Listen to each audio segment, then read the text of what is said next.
స్వచ్ఛమైన నాణ్యమైన గౌదర్పార్ పూజా ఉత్పత్తులు www.gaudarpar.com ద్వారా ఆన్లైన్ లో ఆర్డర్ చేయండి. మీ ఇంటిని దేవాలయంగా మార్చుకోండి. నమస్తే రమ్మగారు. నమస్తే జయ. రమ్మగారు, మనం మదాలస స్టోరీ చెప్పుకుంటూ ఉన్నాం. అశ్వతరుడు నాగరాజు ఆయన తన కుమారుల నుంచి ఋతధ్వజుడు మదాలసల వియోగ వృత్తాంతాన్నంతా విన్నాడు. విని మదాలసని మళ్ళీ పుట్టించటానికి ప్రయత్నం చేశాడు. ఏం చేశాడో చెప్తాం. చనిపోయిన అమ్మాయిని మళ్ళా పుట్టించడానికి ఈయన ఏం చేశాడట, మొదట హిమాలయాల్లో సరస్వతీదేవి కోసం తపస్సు చేశాడు. చేసి శివుణ్ణి ప్రత్యక్షం చేసుకునేందుకు కావలసిన స్తోత్రాన్ని ఆవిడ దగ్గర నుంచి వరంగా పొందాడు. అది తపస్సు అయిపోయాక కైలాసానికి వెళ్ళి పరమేశ్వరుడి కోసం మళ్ళీ తపస్సు చేశాడు. ఏ స్తోత్ర పాఠాలైతే సరస్వతీదేవి దగ్గర ఆయన అనుగ్రహం పొందాడో ఆ స్తోత్రంతో పరమేశ్వరుని స్తుతించి వెంటనే ఆయన తన స్తుతికి ఒప్పుకునేలాగా, తన మాటకి తను అడిగిన కోరిక తీర్చేలాంటి వరాన్ని పొంది ఆయన్ని అడిగాడు, మదాలసని మళ్ళీ పుట్టించు. ఏ రూపంతో ఏ వయసులో ఏ జ్ఞానంతో చనిపోయిందో అదే వయసు అదే రూపం అదే జ్ఞానంతో పూర్వజన్మ స్మృతితోటి మహాయోగినిగా ఉండేటువంటి ఆలోచన విధానంతో ఆత్మజ్ఞానం కలిగిన స్త్రీగా నాకు పుట్టించు, నాకు కూతురుగా జన్మనిచ్చేందుకు అవకాశాన్ని ఇవ్వు అని అడిగితే పరమేశ్వరుడు తథాస్తు అన్నాడు. తన కొడుకులతోటి సరదాగా కాలక్షేపం చేసే ఋతధ్వజుడికి సంతోషం కలిగించే క్రియ కోసం చేశాడు. ఈయన ఎంత తపస్సు చేశాడు, అద్భుతమైన విషయం. అక్కడి నుంచి ఈ అశ్వధరుడు ఆయన సోదరుడు కంబలుడు ఇద్దరు రాజ్యానికి వచ్చేశారు. వచ్చాక ఆయన ఏం చేశాడు, పాతాళ లోకానికి వెళ్ళి పితృతర్పణం చేసి మధ్యమ పిండం, 3 పిండాలు పెడతారు, మధ్యమ పిండాన్ని భుజించాడట. ఆయన 5 తలల వాడు. ఆయన మధ్య శిరస్సులోంచి వచ్చినటువంటి మధ్యమ ఫణంలోంచి వచ్చిన ఒక నిట్టూర్పు ద్వారా మదాలస బయటపడింది. ఏ రూపంతో చనిపోయిందో, ఏ తెలివితో ఏ తెలివిడితో చనిపోయిందో అదే స్వరూపంతో ఆమెను పుట్టించాడు అతను. పరమేశ్వరుని అనుగ్రహం వల్ల ఆమెను సేవించి, అమ్మా నీ భర్తతో నేను కలుపుతాను, నువ్వు ఇక్కడ రహస్యంగా ఉండు, నువ్వు ఉన్నట్టు ఎవరికీ తెలియదని ఒక మందిరంలో ప్రవేశపెట్టాడు. గోళంతమంది సఖీ జనాన్ని ఏర్పరిచాడు. కుమారులు ఇద్దరిని పంపించి ఋతధ్వజుడిని పిలిపించి ఋతధ్వజుడు వచ్చాడు. వస్తే చక్కగా ఆయన్ని సేవించాడు. ఆయనకు నమస్కారం చేసి అనేక ఆశీర్వచనాలు ఇచ్చాడు. భోజనానికి కూర్చోబెట్టారు. నీకు ఈ కోరిక చెప్పు, నీకేం కావాలో అడుగు, నేను ఇస్తానంటే నాకేం కావాలి, నాకు ఏ కోరికలు లేవు. మా తండ్రి రాజ్యం చేస్తున్నాడు, మా తండ్రి బాహువులనే మర్రి చెట్టు కింద విశ్రాంతిగా ఉన్నాను, నేను ఏమీ లేవు నా కోరికలు అంటే ఎంకరేజ్ చేశారు బాగా. ఎంకరేజ్ చేయగా అప్పుడు మదాలసను చూడాలని ఉంది అని బయటపడ్డాడు. ఈయన అన్నాడు, అయ్యా మదాలసను చూడాలంటే ఏదో మహాద్భుతం జరగాలి, ఏదైనా శాంబరీ మాయతోటి చూడాలి మనం. అంటే ఏదైనా ఒక క్షుద్ర ప్రయోగంతో చనిపోయిన వ్యక్తిని చూడగలుగుతాం మనం. అంటే ఇతనికి వచ్చే సిగ్గుబడి, మాయ అయినా సరే మళ్ళీ మదాలసను ఒకసారి చూడాలని ఉంది నాకు అంటే, సరే ఏం చేశారు, తీసుకెళ్ళి అంతఃపుర ప్రవేశం చేయించారు. ఆ మదాలస అక్కడ నిలబడి ఉంది. నిర్ఘాంతపోయాడు ఇతను. ఏ స్వరూపంతో చచ్చిపోయిందో అలాగే ఉంది. పరిగెత్తుకుంటూ వెళ్ళాడు దగ్గరికి. ముట్టుకోవద్దు మాయ మాయ అని కేకలు పెట్టారు వీళ్ళు వెనక నుంచి. మాయమైపోతుంది, ముట్టుకోకూడదు, మాయతోటి కనపడుతోంది అని చెప్పారు. చెప్తే ఆ ఉద్వేగాన్ని తట్టుకోలేక స్పృహ తప్పి పడిపోయాడు. ఇప్పుడు ఏదో కనపడింది, కావలించుకుందామనిపిస్తుంది సహజంగా కదా, సహజం, మనకైనా జరిగేదే అది. దాంతో తన మళ్ళీ స్పృహ తెప్పించి, మేము నిన్ను వేళాకోళం చేశాను నాయన, ఇదిగో మదాలస అని ఆమె చెయ్యి అతని చేతిలో పెట్టారు.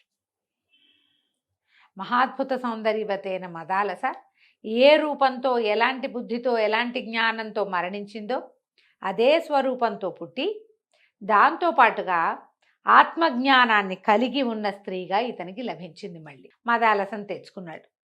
ఆయన భూలోకంలో ఆమెను చూసి ఎంత ఆశ్చర్యపోయారో.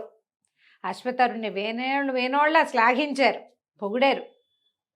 రాకుమారుడి కోరికని, సంతోషాన్ని ఈ రకంగా సరిపెట్టినటువంటి నాగులకి విపరీతమైన వైభవాలు జరిపారట. వాళ్ళ వల్ల ఇది జరిగింది అంతే కదా. అతను ఎంతో సంతోషంగా ఉన్నాడు. శత్రుజిత్తు గారు రాజ్యాన్ని విడిచి కుమారుణ్ణి రాజుని చేశాడు. చాలా కాలం మదాలసతో సంతోషంగా ఉన్నాడు వృత్తధ్వజుడు. అయితే ఏమైంది, కొంతకాలానికి మదాలస గర్భవతి అయింది. ఆమెకొక కుమారుడు కలిగాడు. అయితే రాజుగారు విక్రాంతుడు అని పేరు పెట్టాడు పిల్లవాడికి. నవ్విందిట ఆవిడ, మదాలస నవ్వింది. అక్కడి నుంచి పిల్లవాడిని ఆత్మజ్ఞానంతో ఉయ్యాలుడు చెప్పేది ఎంతసేపు, నువ్వు వ్యాపివి, ఎక్కడైనా ఉంటావు. ఇవాళ ఈ రూపంలో ఉన్నావు, రేపు ఇంకో రూపంలో ఉంటావు. అలాంటి జోలపాటలే పాడేది. ఎవరివాడు ఈ జీవుడు, ఎవరికి ఏమవును ఈ జీవుడు లాంటి ఉయ్యాల పాటలు పాడేది. మెల్లిగా పెరుగుతుంటే పిల్లవాడికి తెలుస్తోంది, ఇది నేను కాదు, ఇది నాది కాదు, రేపు నేను ఇక్కడ ఉండను. అలాంటి జ్ఞానం ఆమెకి, ఏ ఆత్మజ్ఞానం ఉందో పిల్లవాడికి అది అలవడింది. వాడికి ఇహ మీద ఏ ఆసక్తి లేకుండా అయ్యాడు. ఇంకొంతకాలానికి రెండోసారి కూడా కుమారుడే కలిగాడు. వీడికి సుబాహు అని పేరు పెట్టాడు రాజు. అప్పుడు కూడా నవ్వింది మదాలస. వాడికి కూడా ఆత్మజ్ఞాన బోధ చేసింది. వాడు సంసారం మీద ఆసక్తి లేకుండా అయిపోయాడు. మూడోసారి మళ్ళీ కుమారుడు కలిగాడు. వీడికి అరిమర్దనుడు అని పేరు పెట్టారు. రాజుగారు పెట్టుకుంటున్నాడు పేర్లు. వీడు మళ్ళీ నవ్వింది. మళ్ళా వీడికి కూడా ఆత్మజ్ఞాన బోధే చేసింది. నాలుగోసారి మళ్ళీ కుమారుడు కలిగినప్పుడు రాజు అన్నాడు, నేను ఏ పేరు పెట్టినా నవ్వుతావు, వాళ్ళని సంసారానికి పనికి రాకుండా చేస్తున్నావు, వీడికి నువ్వే పెట్టు పేరు. వీడినైనా ఈ సంసారానికి సరిపడా చదివేదన్నా చెప్పు పిల్లవాడికి, ఈ ఆత్మజ్ఞానాన్ని పక్కకు పెట్టేవాడు రాజు అవ్వాలి అని గట్టిగా చెప్పాడు. చెప్తే ఆవిడ నవ్వి ఏం చెప్పింది, నువ్వు పేరు పెట్టిన పేర్లే అసంబద్ధమైనవి. విక్రాంతుడు అంటావు, సుబాహు అంటావు, అరిమర్దనుడు అంటావు. జీవుడు శాశ్వతమైన వాడు.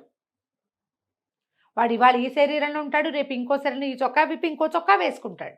వాడు అదేదో అయిపోవాలని చేయకూడదు. సరే వీడికి పేరు పెడతాని అలర్కుడు అని పేరు పెట్టింది. రాజుకు పిచ్చి కోపం వచ్చింది. అలర్కుడు ఒక పేరా? అలర్కుడు, అలర్క శబ్దానికి కరెక్ట్ అర్థం పిచ్చి కుక్కని, వెర్రి కుక్క. ఇట్లాంటి పేరు పెడతావా నా కొడుకు అన్నాడు. అంతే, ఆత్మజ్ఞానం లేనివాడు వెర్రి కుక్క కాకపోతే ఏముంది? వీడికి జ్ఞానం లేదు, జ్ఞానశూన్యుడు. మనం ఎక్కడి నుంచి వచ్చాము, ఎక్కడికి వెళ్తాం, ఏమవుతాం, మనం ఏమిటి అనేది తెలియని వాడు వెర్రి కుక్కతో సమానం. అందుకే అలర్కుడు పేరు పెట్టాను. వీడికి ఆత్మజ్ఞాన బోధ ఆమె చేయలే. అలర్కుడు చక్కగా మామూలు రాజకుమారుల్లాగా పెరిగాడు. ఈమె ముందు పుట్టిన కుమారులు ముగ్గురు, విక్రాంతుడు, సుబాహువు, అరిమర్దనుడు సర్వసంగ పరిత్యాగులే బయటికి వెళ్ళిపోయారు. వాళ్ళు ఇక్కడ లేరు. ఓహో. ఈ అలర్కుడే యువరాజుగా ఉన్నాడు. సరే అట్లాగే వదిలేసింది. ఇతనికి, ఈ అబ్బాయికి ఆత్మజ్ఞానం చెప్పే ఏ ప్రయత్నమూ ఆవిడ చేయలే.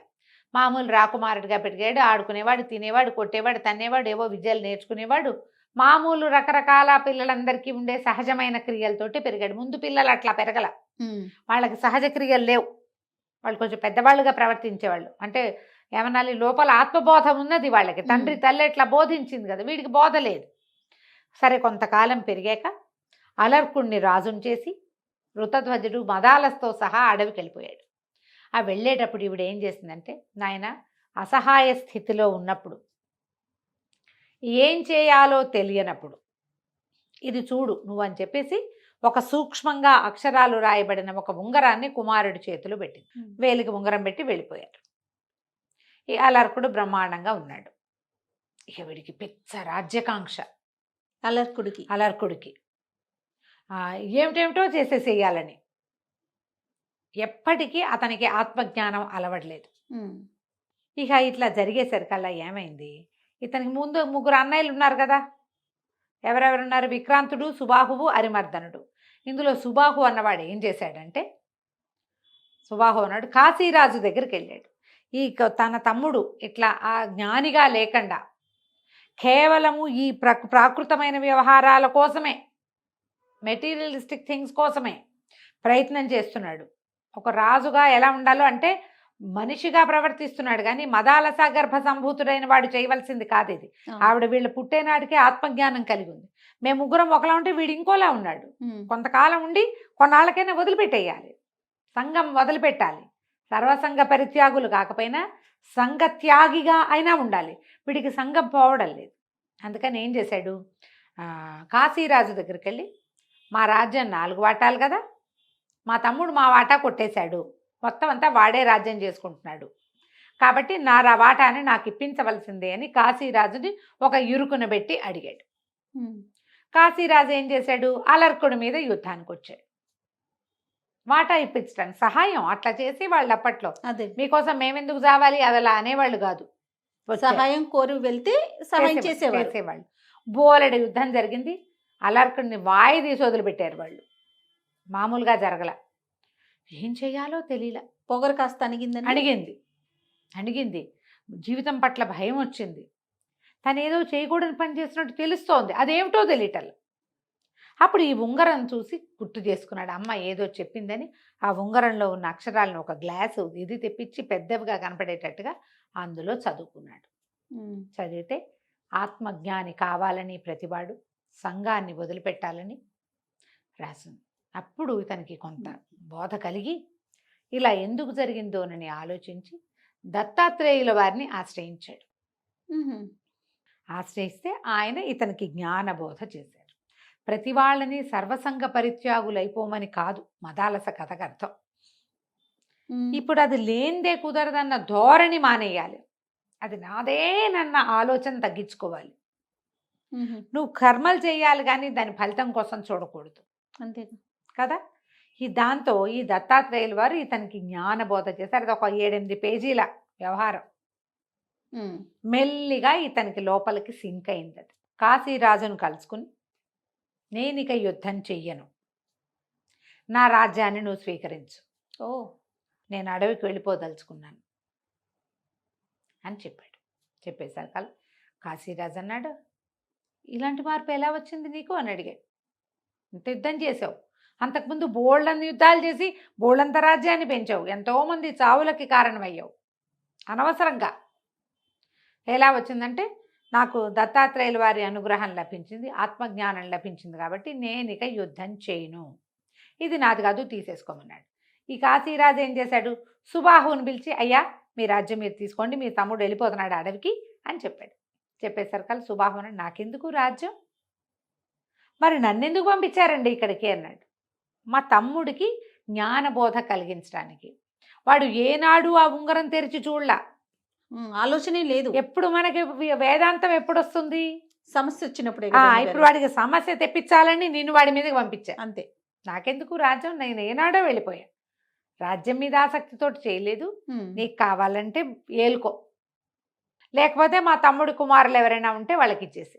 కాశీరాజు నాకెందుకండి ఇది, నాకు అక్కర్లా, ఇంకా మేము పూర్తిగా గెలవలా, అతను దెబ్బలు తిన్నాడు అంతే, నాకు అక్కర్లేదు. ఇప్పుడు మీరు సొంత రాజ్యపు ఓనరేమో ఇచ్చేస్తాడా, హక్కుదారుడేమో నాకెందుకంటాడా, నాకు మాత్రం ఎందుకు, నాకేం హక్కు ఉంది? మీ తండ్రి సంపాదించిన రాజ్యం, మీ తమ్ముడు పెంచిన రాజ్యం, ఇది మీ తాతలది, నేనెందుకు తీసుకుంటా, నాకు అక్కర్లేదని వెళ్ళిపోయాడు. ఆయన కూడా ఆలోచన చూడండి, ఆయన కూడా జ్ఞానం వచ్చింది. ఎందుకంటే దత్తాత్రేయుల వారి బోధ విన్నాడు, అలర్కుడి బోధ విన్నాడు, ఈ సుబాహు బోధ విన్నాడు. కాశీరాజు వెళ్ళిపోయాడు వెనక్కి. అప్పుడు అలర్కుడు తన కుమారుడికి పట్టాభిషేకం చేసి అడవికి వెళ్ళిపోయాడు. ఇది మదాలస వృత్తాంతం. ఎంత బాగుంది. ఆమె మరణించి మళ్ళీ జీవించాక ఆమెని మళ్ళీ కన్న తండ్రి ఈమెని మహాయోగినిగా కోరుకున్నాడు. ఈ మదాలస కథ దొరికితే చదవండి. టీటీడీ వాళ్ళు వేశారు ఈ బుక్ ఎన్నేళ్ల క్రితము, సన్న పుస్తకంలో. ఒకవేళ తిరుమల తిరుపతి వెళ్తే బుక్స్ చూస్తారు కదా, చూస్తుంటారు. మదాలస దొరికితే తెచ్చుకోండి. పావు భగవద్గీతగా భావించండి దాన్ని, 1/4 భగవద్గీత. Okay okay.